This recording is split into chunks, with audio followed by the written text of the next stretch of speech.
என்னுடைய பேர் வந்துட்டு ஹம்சா பாலகிருஷ்ணன்.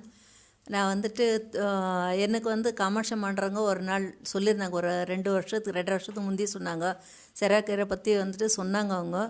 ஆனால் அப்போ நாங்கள் இங்கே இல்லை, பிரகாஷ் நகரத்தில் இங்கே இல்லை. நாங்கள் இருந்தது வந்துட்டு குருபுரளியில் இருந்தோம். அங்கேருந்து தினியம் வர முடியாதுன்னு சொல்லி நினச்சி வரல. அதுக்கப்புறம் 1-2 முறை நான் எங்கள் மச்சனை வீட்டுக்கு வரப்போ சொன்னாங்க, வர முடியல. ஆனால் இப்போ நாங்கள் வந்துட்டு எல்என்புரம் எங்கள் வீடு ஷிஃப்ட் ஆகிட்டு நம்ம பில்டிங்லேயே கீழே இருக்கிறவங்க சொன்னாங்க. எனக்கு இந்த அட்டாக்கும் ஸ்ட்ரோக்கும் மே 8ஆம் தேதி ஆச்சு. அப்போது வந்துட்டு ஒரு 7 மாத காலம் வந்துட்டு நான் வீட்டில் தான் இருந்தேன். எந்த வேலையும் செய்யல, ஒன்றும் இல்லை. வீட்டுக்கு ஆள் வச்சு வேலைக்காரமாக வந்துட்டு எல்லாம் செஞ்சு கொடுத்துட்டு போவாங்க. ப்ளஸ்ஸு கீழே இருக்கிறம்மா சொன்னாங்க, செராக்கருக்கு முறை வாங்க, அந்த தண்ணி கொடுப்பாங்க, கிளாஸ் எடுத்துகிட்டு வாங்க, அந்த தண்ணி குடித்தா உங்களுக்கு ஓரளவுக்கு பாதி குணம் ஆகும். எக்ஸசைஸ் எல்லாம் பண்ண வைக்கிறாங்க. அதெல்லாம் உங்களுக்கு கை தூக்கி கால் தூக்கி பண்ண முடியலனாக்கா பண்ண வேண்டாம், ஒரு இடத்துல அமைதியாக உட்காந்துட்டு பாருங்க. அது எல்லோரும் நிறைய பேர் வராங்க, நாங்களும் தினையும் போகிறோம், வந்து கலந்துக்கோங்கம்மான்னு சொன்னாங்க. சரி, அவங்க மறுநாள் அவங்க சொல்லி 1-2 நாளில் நான் எங்கள் மருமகனை இட்டுன்னு வந்து விட சொல்லி அங்கே இருந்து அதெல்லாம் பார்க்குறதுக்கு ஆரம்பித்தேன். ஃபஸ்ட்டு 1-2 நாள் கொஞ்சம் ஒரு மாதிரியாக இருந்துச்சு. எப்படி நம்மளால் இதெல்லாம் பண்ண முடியுமா, எக்ஸசைஸ் பண்ண முடியுமா, அதுன்னு. அப்புறம் அங்கே இருக்கிறவங்க சிஸ்டருங்க எல்லாம் வந்துட்டு பேசுகிறது, ஸ்பீச்சு எல்லாம், நியூஸ் பற்றி சொல்கிறது, உலகத்தில் நடக்கிற விஷயம் டிவியில் போட்டு காட்டுறது, அப்புறம் இதெல்லாம் காமிச்சதுக்கப்புறம் அது கொஞ்சம் எனக்கு மன அமைதி கொடுத்துச்சு. அப்புறம் நம்மளா எப்போ சிரிச்சது பார்த்ததில் ஒன்றும் இல்லை. ஒன்று அடுத்தவங்கள பற்றி ஒரு கிண்டலாக பேசுவோம் செய்வோம், அதுதான் நம்மளுக்கு தெரிஞ்சதை ஒழிய நம்மளா இப்போ சிரிச்சதில்லை. நம்ம எதுவும் சொன்னோம் ஒன்று கோபப்படுவோம், இல்லை ஒன்று வந்துட்டு மௌனமாக இருப்போம், அதுதான். ஆனால் இப்போ நான் செராக்கீரைக்கு வந்துட்டு இப்போ எவ்வளோ பேர் வயசு பசங்களும் வராங்க, குழந்தைங்க வராங்க, வயசானவங்களும் வராங்க, மிடில் ஏஜ்காரங்களும் வராங்க. அவங்கள எல்லாருமே பார்க்குறப்போ வந்துட்டு எனக்கு ஏதோ ஒன்று எனக்குள்ள இவ்வளோ பேர் வராங்க, இவங்கெல்லாம் எல்லாருக்குமே வேலை இருக்குது, வேலை வெட்டி விட்டுட்டு வராங்கன்னாக்கா யாருக்கும் எதுவும் ஒன்று நன்மை ஆகாது, யாரும் வரமாட்டாங்க. நம்ம வந்துட்டு இங்கே பக்கத்தில் தான் இருக்குது அப்படின்னு நினச்சி நான் தினியும் ஆட்டோவில் வர்றது போகிறது இருந்துட்டு எனக்கு அங்கே பேசுகிற ஸ்பீச் எல்லாம் எனக்கு ரொம்ப பிடிச்சிச்சு. கொஞ்சம் சந்தோஷமாக அந்த சிரிக்கிறது, இது பண்ணது எல்லாம் பேச்சு, யாருக்கு என்னென்ன ப்ராப்ளம் இருந்துச்சு, அட்டாக் ஆனவங்க, ஸ்ட்ரோக் ஆனவங்க, அப்புறம் அதுக்கப்புறம் கிட்னி ஃபெயிலியர் ஆனவங்க, கேன்சருங்க, அவங்கெல்லாம் வந்துட்டு வீடியோ மூலயமா அவங்களெல்லாம் இது சொல்கிறப்ப இந்த மாதிரி இந்த மேட்டு வாங்கிட்டு எனக்கு குணம் இருக்குது, டாக்டரு கிட்டே இவ்வளோ போய்ட்டு நாங்கள் செலவு பண்ணோம், இதில் ஆகாத குணம் இதில் ஆகிருக்குது அப்படின்னுட்டு. ஆனால் நான் அது அடுத்தவங்க சொல்லின்னு இல்லை, எனக்கும் ஒரு மேட்டு வாங்கணும். மெயின் குடிக்கிற தண்ணி இப்போ நம்ம ஏதோ குடித்தோம், நம்மளுக்கு ஆயிடுச்சு, 55 வயசு ஆச்சு, இருந்தாலும் வந்துட்டு நம்ம இன்றைக்கி இருக்கிறோம், நாளைக்கு இல்லை.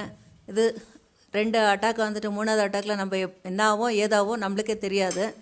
அப்படி இருக்கிறதுல வந்துட்டு கம்சேகம் நம்ம குழந்தைங்களாச்சும் நல்லா இருக்கணும், பொண்ணு வேலைக்கு போகிறனால அவள் உடம்பெல்லாம் ஹெல்த்தான இருக்கணும்.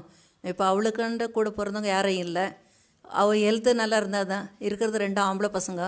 அது ஆம்பளை பசங்க நாளைக்கு வளர்ந்து ஆன பிறகு எப்படி என்ன பார்ப்பாங்க அது நம்மளுக்கும் தெரியாது, அவங்களுக்கும் தெரியாது.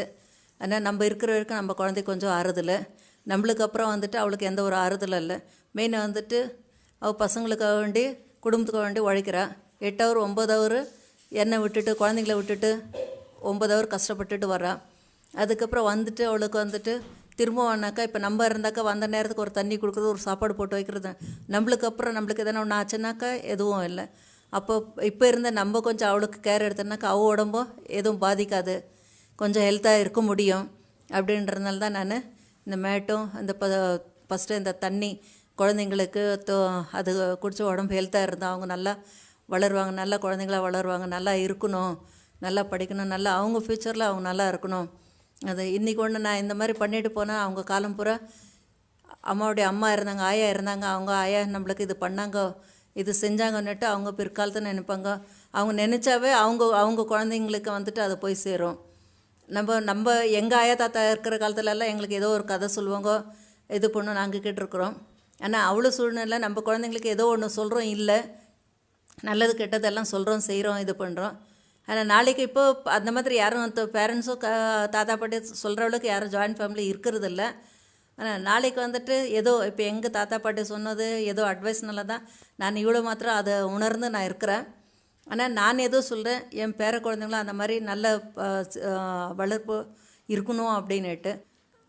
அந்த மாதிரி மனசு பாதிப்பு ஆயிடுச்சுன்னா குழந்தைங்கள இப்படி அடிச்சிட்டோமே, அப்பா எங்கேயோ எவ்வளோ 1.5 கிலோமீட்டர் தூரத்தில் இருக்கிறாங்க, அம்மா வந்துட்டு ஒரு 8 ஒரு 9 ஒரு பிரிஞ்சிருக்கிறா, நம்ம இந்த குழந்தைங்கள வந்துட்டு நம்ம இப்படி பேசிட்டோம் இப்படி திட்டிட்டோம் அப்படின்னு. ஆனால் எனக்கு அந்த கோபம் எதனால் வருது என்ன ஆனாக்கா என்னோடய உடல் ரீதியாக பாதிப்புனால தான் வர்றது. அது நான் ஒரு நேரத்தில் நல்லா தெளிவாக புரிஞ்சுக்கிறேன், நம்ம இந்த மாதிரி தப்பு செய்யக்கூடாது நம்ம அப்படின்ட்டு. திரும்ப மனசு கேட்காம அவங்களுக்கு என்ன பிடிக்கும் ஏது பிடிக்கும் அப்படின்றதுனால செஞ்சு கொடுக்குவேன். அது செஞ்சு கொடுத்தா எனக்கு அதில் ஒரு மனசு திருப்தி ஆகுது. அதனால் இப்போ கடவுள்கிட்ட நான் வேண்டுறதெல்லாம் வந்துட்டு என்ன மாதிரி பலதர வாய்ப்பட்டுங்கோ அவங்களுக்கெல்லாம் இந்த சிறாக்கருக்கு வந்துட்டு நல்லதாகணும் நானும் வேண்டிக்கிறேன். பூ கட்டியிருக்கிறோம், எவ்வளோ வேலை கஷ்டப்பட்டு செஞ்சுருக்குறோம். ஒரு சாப்பாட்டு நேரத்துக்கு எங்கள் அம்மா எல்லாம் வந்துட்டு அந்தந்த நேரத்துக்கு வத்தி செஞ்சு எடுத்துன்னு கொடுத்துட்டு எங்களுக்கு அரிசி வந்து சாப்பாடு செஞ்சு போடுவாங்க. அது இந்த ஸ்ட்ரோக் ஆனதுனால வந்துட்டு எதுவுமே செய்ய முடியாது. எனக்கு போய்ட்டு குளிக்க முடியாது, அடுத்தவங்க ஹெல்ப் தேவை தான். எனக்கு தலை வர முடியாது, செய்ய முடியாது. இந்த தெரப்பிக்கு வந்து உங்களுக்கு எவ்வளோ ரியாக்ஷன்ஸ் ஆச்சு? எத்தனை நாளில் உங்களுக்கு நோவு ஜாஸ்தி ஆச்சா இல்லை கம்மியாகிடுச்சா? எனக்கு இல்லை வந்துட்டு ஒரு வாரம் அப்படி எனக்கு இருக்கும். ஆனால் என்ன ஒன்று படுத்து எழுந்தோன்னா நம்ம எப்போ அங்கே போக போகிறோம், அதுதான் சிறாக்கருக்கு நம்ம எப்போ போக போகிறோம். பசங்களுக்கு என்ன ஸ்கூல் இருக்குதா, என்ன பண்ணணும், அவங்கள விட்டுட்டு போகிறதா இல்லை வேலைக்காரமாக வந்துட்டு போகிறதா, இதுதான் ஃபஸ்ட்டு எழுந்தோன்னே திங்கிங் எனக்கு அதுதான் போகும் அந்த மாதிரி.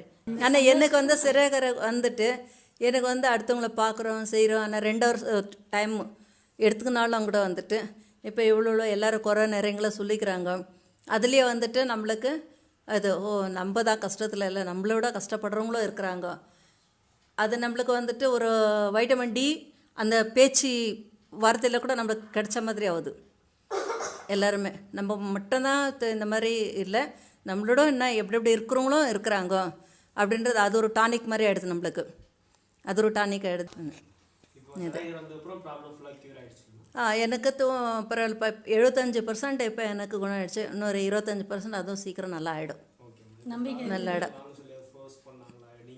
இல்லை இந்த ஆல்கலைன் மிஷின் வந்து இல்லை எதனா வாங்குங்கன்னு இல்லை கட்டாயப்படுத்தலை. இப்போ அந்த தண்ணி வந்துட்டு நான் இப்போ அங்கே குடிக்கிறேன். ஓகே, நீங்கள் இப்போ இது வாங்கினீங்க இல்லைங்களா? இப்போ இது வந்து ஆல்கலைன் மிஷின் வந்து எல்லாருமே ரொம்ப ஜாஸ்தி ஜேடு பார்க்குறதுக்கு சின்னதாக இருக்குது, ஆனால் ரேட்டு மாத்திரம் ரொம்ப ஜாஸ்தியாக இருக்குது அப்படின்னு சொல்லிட்டு எல்லாருமே கேட்குறாங்க. உங்களுக்கும் இது ஜாஸ்தியாக படலையா? அப்புறமா இது எப்படி? எனக்கு ஜாஸ்தின்றதை விட இப்போ நான் 2 முறை அட்மிட் ஆனேன், போர்ட்டிஸ் ஹாஸ்பிட்டலில் 2 முறை அட்மிட் ஆனேன்.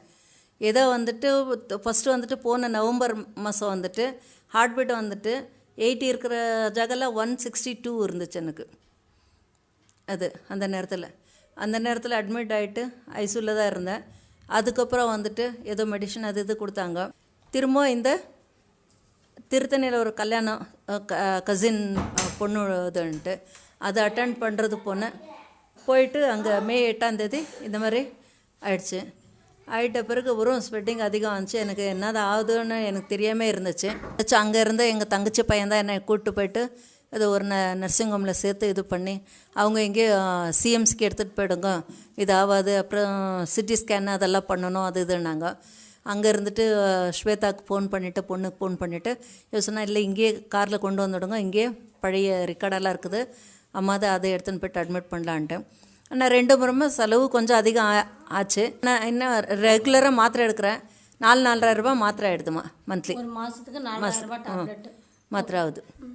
அது இப்போ அது தொடர்ந்து எடுத்துனுங்கிறேன். ஆனால் இப்போ சிறாக்கருக்கு வந்ததுக்கப்புறம் ஒரு நாள் எடுக்கிறேன், ஒரு நாள் விட்டுடுறேன். எவ்வளோ நாள் கழிச்சு உங்களுக்கு ரிசல்ட் ஆச்சுன்றா? எனக்கு இங்கே வந்துட்டேன், இங்கே வந்து தொடர்ந்து வந்ததுனால அந்த ஜேட் வாட்டர் குடிச்சிட்ருக்குறேன். அது குடிச்சதுனால வந்துட்டு அதில் கொஞ்சம் எனக்கு யூரின் எல்லாம் கொஞ்சம் நல்லா போயின்னு இருக்குது. அது உடம்பு கொஞ்சம் லேசாக இருக்கிற மாதிரி இருக்குது. ஆனால் இப்போதைக்கு வந்துட்டு நான் ஒரு ரேஷன் வாங்குறதுக்கோ சொல்கிறதுக்கு போகிறதுக்கோ ஒரு மார்க்கெட்டுக்கு போகிறது பஜார் போயிட்டு வர்றது அதெல்லாம் நான் தான் பண்ணிகிட்ருக்குறேன். இவனுக்கு டியூஷன் விடுறதுக்கும் அது கொஞ்சம் தொலைவு நடக்கணும், பண்டேடி சர்க்கிள் அது வரைக்கும் நடந்து போய் விட்டுட்டு வரேன், அதெல்லாம் பண்ணுறேன். இப்போ வீட்டில் செய்கிறேன். சப்பாத்தி செஞ்சால் கொஞ்சம் இங்கே இந்த ஷோல்டர் பெயின் இருக்குது, ஏன்னா எனக்கு வந்துட்டு பாண்டிலஸ் ப்ராப்ளமும் இருக்குது. இந்த எலும்பு தேஞ்சிட்ருக்குது, இந்த 2 விலா எலும்பும் தேஞ்சிட்ருக்குது. அதனால் ஆனால் இருந்தாலும் வந்துட்டு நான் சப்பாத்தி கூட செய்கிறதுக்கு ட்ரை பண்ணுறேன் மெதுவாக பண்ணுறேன் அது ம் இப்போதான் இப்போ நான் அதிகமாக பரவாயில்லையா? நான் என்ன சொல்கிறேன்னா சிறைக்கருக்கு வந்து ட்ரீட்மெண்ட் எடுத்தவங்க இதில் நம்ம வந்துட்டு 10 பைசா பணம் போட்டு பண்ணலை. கொரியாக்காரங்க நம்ம சிஸ்டருங்கெல்லாம் ஃப்ரீ தெரப்பி கொடுக்குறனால நீங்கள் ரெகுலராக எடுத்துங்க. உங்கள் உடம்பை வந்துட்டு நீங்கள் பாதுகாத்துங்க. அதுக்கப்புறம் உங்கள் குடும்பத்தை நீங்கள் பாதுகாக்க முடியும். நீங்கள் கண்டிப்பாக எடுத்துங்க. உங்களால் முடிஞ்சால் இந்த இதுவெல்லாம் வாங்கிட்டு வீட்டில் இருக்கிறவங்களுக்கு அனுகூலம் ஆகிற மாதிரி இருந்தால், முடியாத பட்சத்தில் ஏழ்மையான குடும்பம் வருமானம் இல்லைன்றவங்க ஃப்ரீ தெரப்பிக்கான நீங்கள் ரெகுலராக போய்ட்டு இப்போ எடுங்க. மெயின் வந்துட்டு டென்ஷன் எடுத்துக்காதீங்க. முடிஞ்ச வரைக்கும் உங்கள் மனசை நீங்கள் கொஞ்சம் ஹாப்பியாக வச்சுக்கோங்க. தேங்க்யூம்மா.